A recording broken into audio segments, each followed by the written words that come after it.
आज जो मैं आपको सुना रहा हूं कहानी, शायद सुनने के बाद आपकी आंखों में आ जाएगा पानी। ये कहानी लगन, समर्पण, निष्ठा और साथ की है।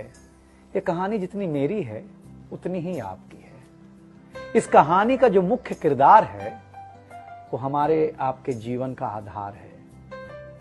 वो आपके लिए ज्यादा, अपने लिए कम बनी है। हाँ जी, बिल्कुल सही समझ रहे हैं आप। वो हमारे आपकी पत्नी है। वो हमारी आपकी पत्नी है।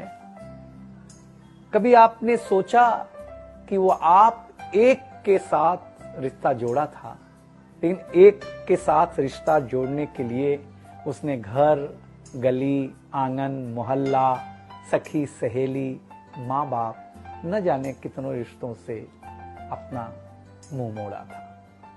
याद करिए, जब आपके साथ ब्याही थी और आपके घर आई थी तो बहू, भाभी, दुल्हन, न जाने कितने नामों के साथ बुलाई जाती थी। ये सुनकर के वो मन ही मन मुस्कुराए जाती थी। घर के सारे लोग उसी के भरोसे रहते थे। शायद इसीलिए अंग्रेजी में हम उसे हाउसवाइफ कहते थे। कुछ ही दिनों तक उसने दुल्हन होने का आनंद जिया। फिर झाड़ू, पोछा, बर्तन, चूल्हा, चौका, इन सब ने उसको जकड़ लिया। रोज हमारे लिए नाश्ते से लेकर खाने तक कुछ खास रखना, हमारी लंबी उम्र के लिए न जाने कितने उपवास रखना। कुछ महीनों बाद किलकारी गूंजी तो सारे खौफ सजे। वो मां बनी तो हम भी बाप बने। जैसे जैसे वो उम्र की सीढ़ियां चढ़ती गई, जैसे जैसे वो उम्र की सीढ़ियां चढ़ती गई, जवाबदारियां कुछ न कुछ रोज बढ़ती गईं। एक तरफ बच्चे पे नजर, दूसरी ओर मैं ऑफिस के लिए लेट न हो जाऊं इस बात का डर। सब कुछ बराबर हो, कुछ रह न जाए, और इस बात पर भी ध्यान कि गैस पर रखा हुआ दूध कहीं बह न जाए। घर वालों की फरमाइशों का चूल्हा जो एक बार चलता, घर वालों की फरमाइशों का चूल्हा जो एक बार जलता, तो कब सुबह, कब शाम, कब रात हो गई उसे पता ही नहीं चलता। इन व्यस्तताओं के बीच समय का चक्र कुछ इतना तेजी से चला, मुन्ना कब मनोज हो गया, मुन्नी कब सुमन, पता ही नहीं चला।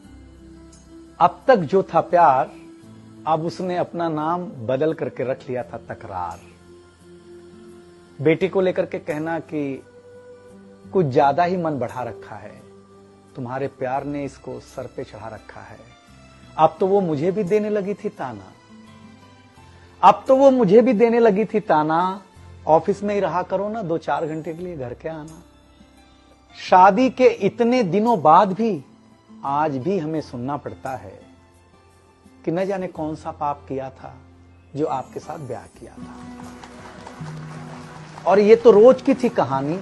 कितना जोर से कहना कि घर के सारे सदस्य सुन लें कि एक दिन बीमार होती हूं ना, तो एक दिन बीमार होने पर किसी को कोई देता नहीं है 1 गिलास पानी, लेकिन जैसे ही उसे आपके तबीयत खराब होने का होता आभास, आकर के बैठ जाती थी आपके पास। याद तो होगा ना, वो मीठी बातों के साथ माथे पर विक्स लगाना और साथ में कान में यह भी कहना कि कल सुबह अगर अच्छा ना लगे तो फिर ऑफिस मत जाना। लेकिन एक दिन समय ऐसे मोड़ पर ले आता है जहां बदल जाता है जिंदगी का ताना बाना। थाली में रोटी रखते हुए उसका ये कहना कि बेटी जवान हो गई है, क्या अब लड़का भी मुझे ही ढूंढने होगा जाना।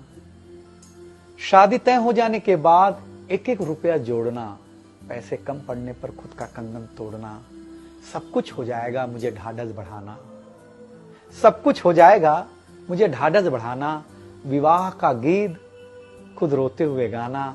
याद तो होगा ना आप लोगों को ये गुजरा हुआ जमाना। कुछ समय बाद जब हम जवाबदारियों से मुक्त हो जाते हैं तो कुछ ज्यादा ही धर्मयुक्त हो जाते हैं।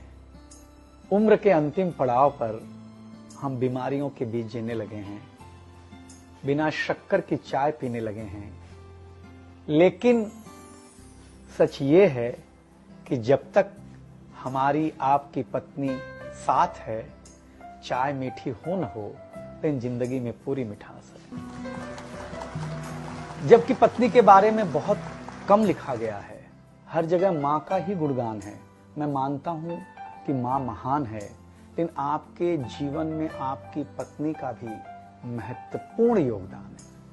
तो आपसे निवेदन इतना सा है कि आप अगर घर पर हों या घर पर जाएं तो अपनी पत्नी का हाथ हाथ में रख करके संतोषानंद जी का लिखा हुआ एक गीत गाएं कि तू धार है नदिया की, मैं तेरा किनारा हूं, तू मेरा सहारा है, मैं तेरा सहारा हूं, आंखों में समंदर है, आशाओं का पानी है, जिंदगी कुछ भी नहीं, तेरी मेरी कहानी।